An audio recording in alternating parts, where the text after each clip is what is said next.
মোরা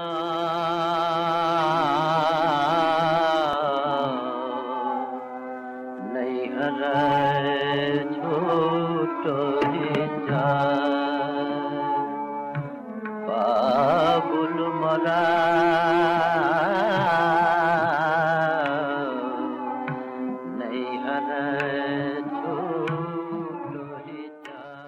अभी तक आपने सुना वाजिद अली शाह का लुटा काफिला कैसे और कितनी परेशानियों में कोलकाता जो उस वक्त का कलकत्ता था मटिया बुरुज पहुंचा।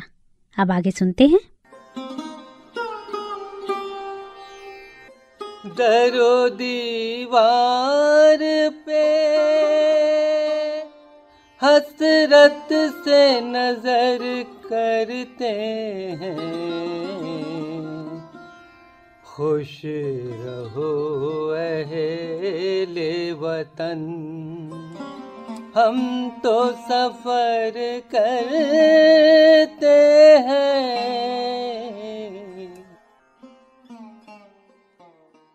मौलवी मसीहुद्दीन खान को अपना सफीर और मेजर बर्ड को इनका नायब मुकर्रर करके अपनी वालदा मोहतरमा जनाब आलिया मलका किशोर साहिबा और अपने भाई जनरल साहेब मिर्जा सिकंदर हशमत और वली अहद मिर्जा मोहम्मद हामिद अली को उनके साथ लंदन भेजा। ये काफिला 18 जून 1856 को रवाना हुआ। कलकत्ता पहुंचने के साल भर बाद बादशाह को शिफा हुई। 14 जून 1857 को गुस्ल सेहत हुआ। रात को जश्न सेहत मनाया गया। 15 जून की सुबह को बादशाह अभी नमाज सुबह से फारिग भी ना हुए थे कि एक नागानी आफत पेश आई। दरिया की तरफ से जंगली जहाजों ने और खुश्की की तरफ से अंग्रेजी फौजों ने मटिया बुरुज को घेर लिया।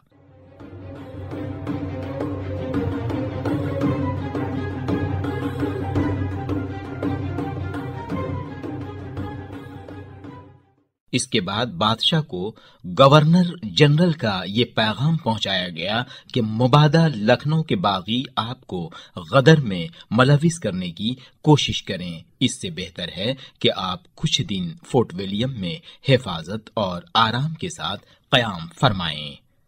बादशाह ने अपनी सफाई में जो कुछ कहा इस पर कुछ ध्यान नहीं दिया गया और वो चंद रफीकों के साथ किले में पहुंचा दिए गए। कैद में कामिल 21 माह की कड़ियां झेलकर हुक्म रिहाई मिला। चुनांचा 9 जुलाई 1859 को वो कलकत्ता मटिया बुरुज में दाखिल हुए। इस दिन जुमला महलात में शुक्राना सलामती अदा हुआ।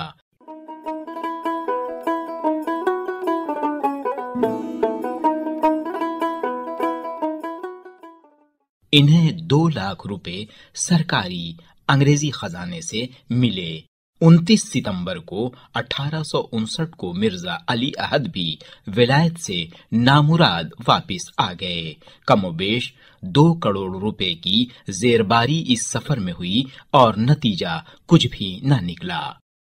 मटिया बुरुज न ही अवध जैसा था और न ही यहाँ वो आसाइश थी, लेकिन जिसने मटिया बुरुज की उस जमाना में सैर की है वो कह सकता है कि इस हालत में भी इसे बाग़े इरम बनाकर राजा इंद्र का अखाड़ा कर रखा था। वही शानो असबाब आराइश की वही अफराद जो हर शख्स के वहमो गुमान में भी न आते। गरज वो कौन सी शानो शौकत थी जो वहां नुमाया न थी। हर किस्म के जानवरों का दिली शौक था। चुनांचे आपका चिड़िया खाना ऐसा नादिर और बेमिसल था कि अक्सर यूरोपी सयाह इसे देखने आते थे।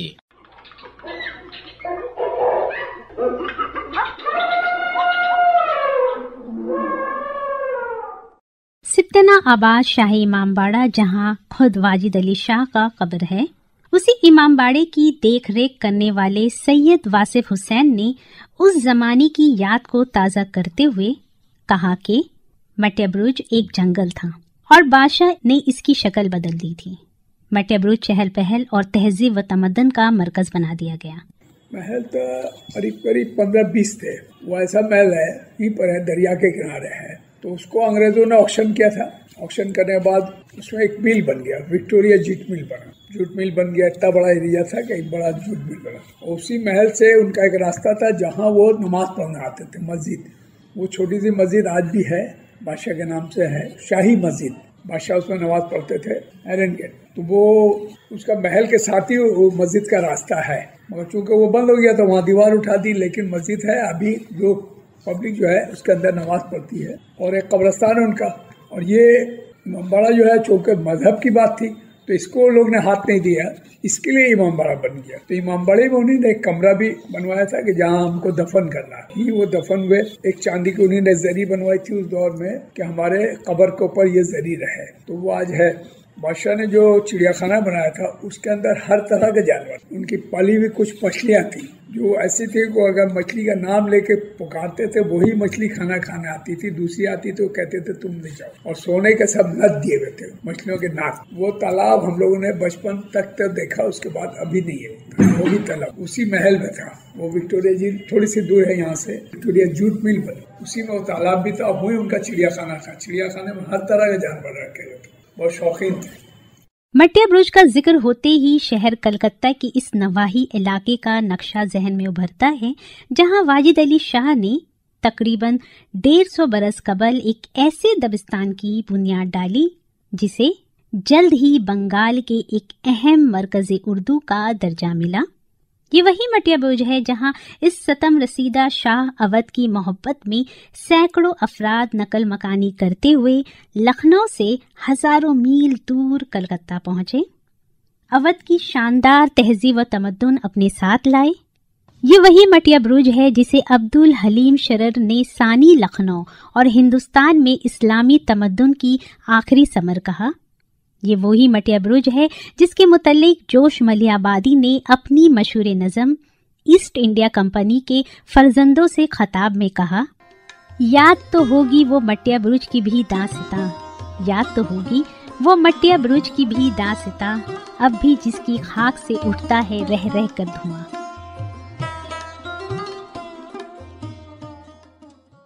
हिंदुस्तान के जिन बादशाहों को गैर मामूली शोहरत हासिल हुई, इनमें वाजिद अली शाह का नाम भी शामिल है। हिंदुस्तान और हिंदुस्तान से वाकफियत रखने वाले दूसरे मुल्कों में भी वो लोग नहीं जानते कि वाजिद अली शाह किस मुमलिकत के बादशाह थे। इतना जरूर जानते हैं कि वो एक बादशाह थे।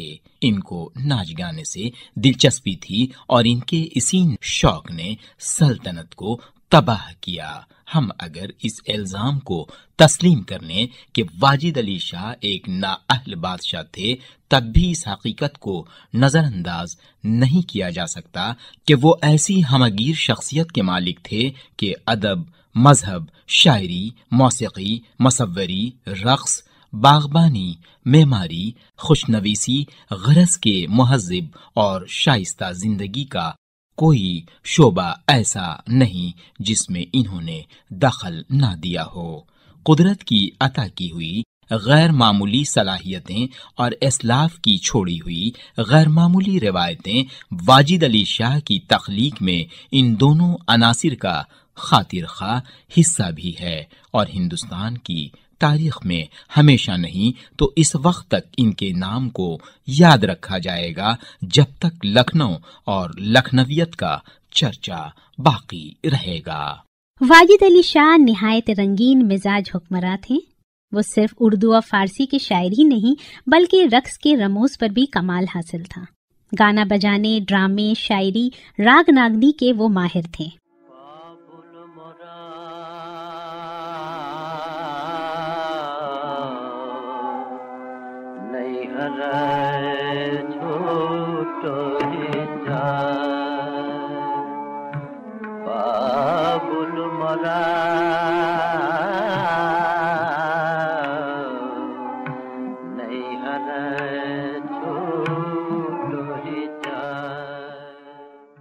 कथक रक्स को उन्होंने असर नौ जिंदा किया था।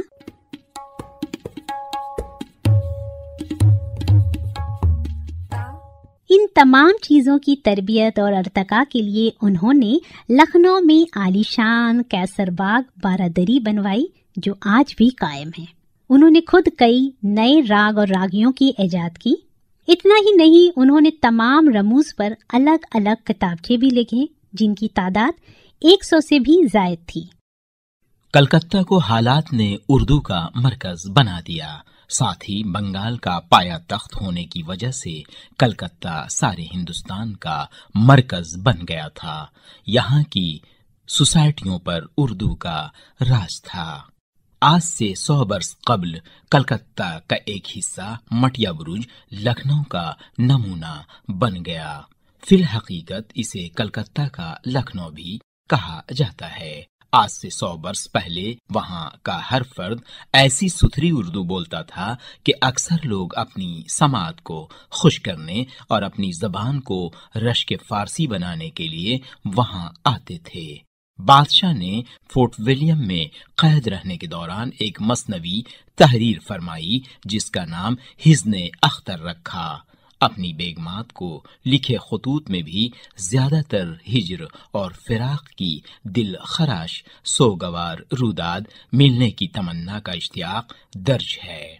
लखनऊ जो तहजीब का मरकज, शाइस्तगी का मुंबा, इल्मी और अदबी बरकतों का खजाना था, वो वाजिद अली शाह के साथ सिमट कर मटिया बुरुज चला आया था। मटिया बुरुज में बादशाह ने अदबी महफिलें शुरू की। कलकत्ता क्या, इतराफ के लोग भी अवध के इस आखिरी चिराग को जो मशरकी तहजीब और तमद्दुन का पैकर था, जिसकी लौ बुझते बुझते भी अपनी रोशनी से अहले बंगाल को मनव्वर करती चली जा रही थी, देखने चले आते थे। बादशाह का इल्मी मजाक निहायत पाकीज़ा और आला दर्जे का था।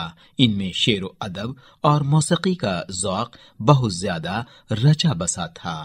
फने मौसीकी में बादशाह ने अपने तर्ज में कई रागनियां इजाद की।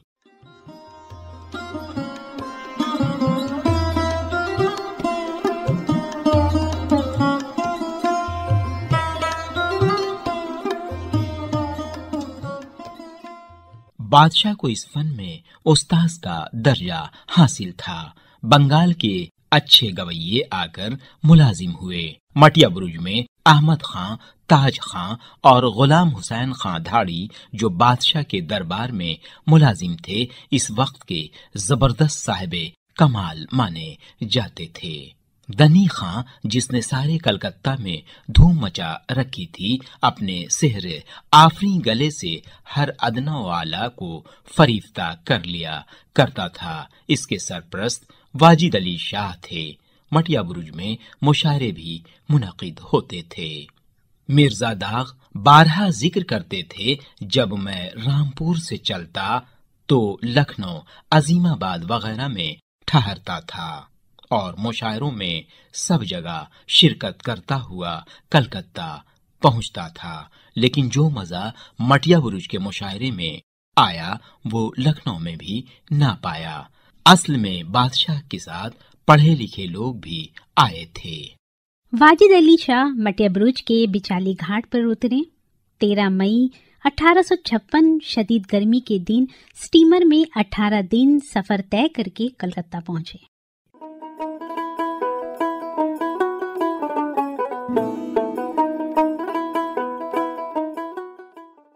उन्होंने मटिया बुरुज में 41 साल गुजारे। जब वाजिद अली शाह कलकत्ता पहुंचे तो कलकत्ता के स्पेंस होटल में गए। ये होटल राजभवन के पास था। ये एशिया का बेहतरीन होटल था। वो लॉर्ड कैनिंग से मिलने गए। उस वक्त लॉर्ड डलहौजी उनके जानशी बन गए थे। जब वो मिलने गए तो अंग्रेजों ने उन्हें 21 गन की सैल्यूट दी। वाजिद अली शाह इंग्लैंड जाना चाहते थे, लेकिन हकीम ने उन्हें सफर का मशवरा नहीं दिया। इसलिए उनकी वालिदा और छोटे भाई लंदन चले गए, लेकिन मलका विक्टोरिया ने भी उनकी कोई मदद नहीं की।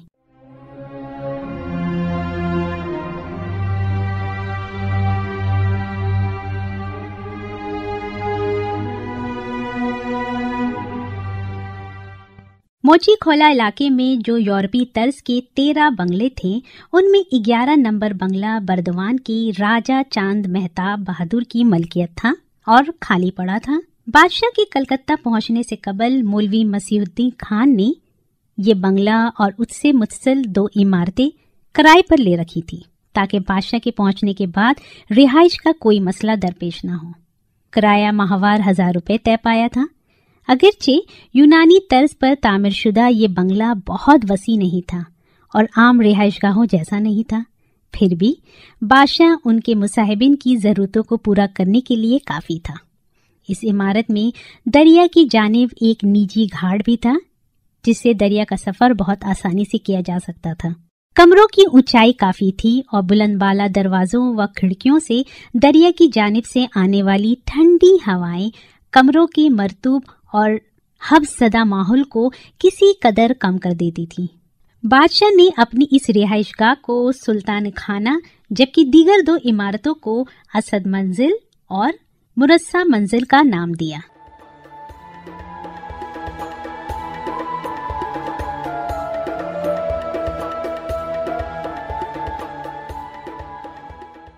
فورٹ ولیم کی نظر بندی سے نجات کے بعد بادشاہ کو انگریزوں نے مستقل طور پر دریائے ہگلی کے کنارے قائم کوٹھیوں اور بنگلوں میں قیام کرنے پر مجبور کر دیا۔ لکھنؤ سے کثیر تعداد میں تمام شعبۂ ہائے حیات کے فنکار بھی مٹیا بروج ہجرت کرنے لگے۔ بادشاہ کی حیات ہی میں مٹیا بروج میں اردوداں افراد کی تعداد تقریباً 50,000 تک جا پہنچی۔ کہا جاتا ہے کہ لکھنؤ کی نصف آبادی ان دنوں مٹیا بروج میں سکونت پذیر ہو گئی تھی۔ بادشاہ نے نظر بندی کے بعد موچی کھولا کا بنگلہ نمبر 11 جو اب سلطان خانے میں تبدیل ہو چکا تھا خریدنے کی خواہش ظاہر کی تاکہ اس میں حسب ضرورت مرمت، رنگ و روغن اور تزئین و آرائش کا کام از سرنو کیے جا سکیں۔ اس کام میں انگریز ایجنٹ میجر ہربرٹ نے بادشاہ کی معاونت کرتے ہوئے 3 لاکھ روپے میں سلطان خانہ، اسد منزل اور مرصع منزل کا سودا طے کرایا۔ اس طرح یہ عمارتیں بادشاہ کی ملکیت میں آ گئیں۔ ان کے علاوہ بادشاہ نے مٹیا بروج میں اپنے مصاحبین کی رہائش کے لیے، جن کی تعداد 500 تک کو پہنچتی تھی، خوبصورت اور نفیس عمارتیں تعمیر کرائیں تاکہ انہیں یہاں کسی طرح کی تکلیف پیش نہ آئے۔ عبد الحلیم شرر نے، جو اس وقت خود مٹیا بروج میں قیام پذیر تھے، کے مطابق بادشاہ نے مٹیا بروج میں نفیس اور اعلیٰ عمارتوں کا ایک خوبصورت شہر بسا دیا تھا، جن میں سے چند اہم عمارتیں سلطان خانہ جو بادشاہ کی رہائش گاہ تھی، مرصع منزل، اسد منزل، قصر البقا، گوشہ سلطانی، شہنشاہ منزل، شاہ منزل، نور منزل، تفریح بخش، بادانی، آسمانی، تہنیت منزل، حد سلطانی، مسند سلطانی، عدالت منزل وغیرہ تھیں۔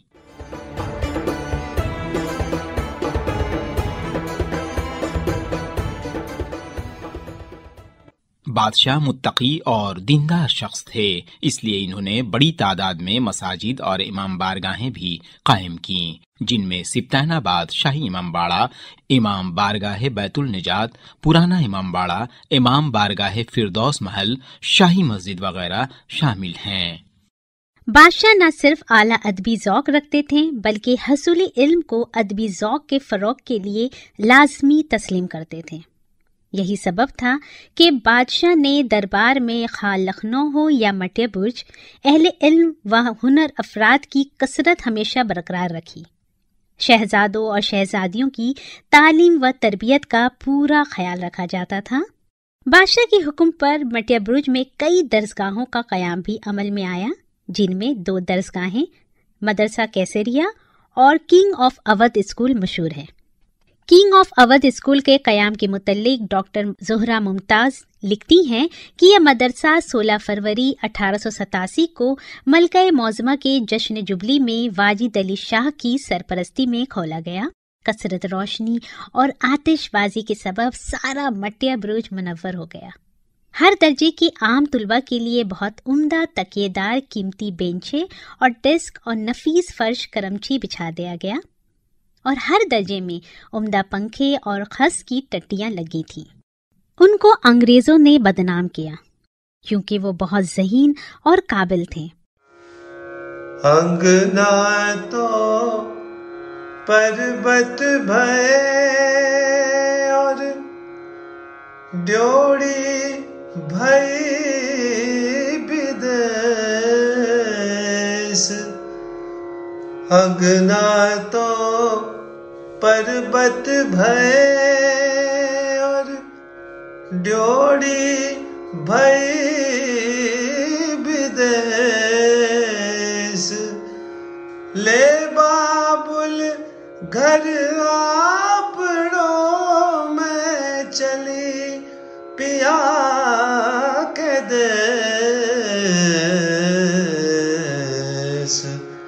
बाबुल मोरा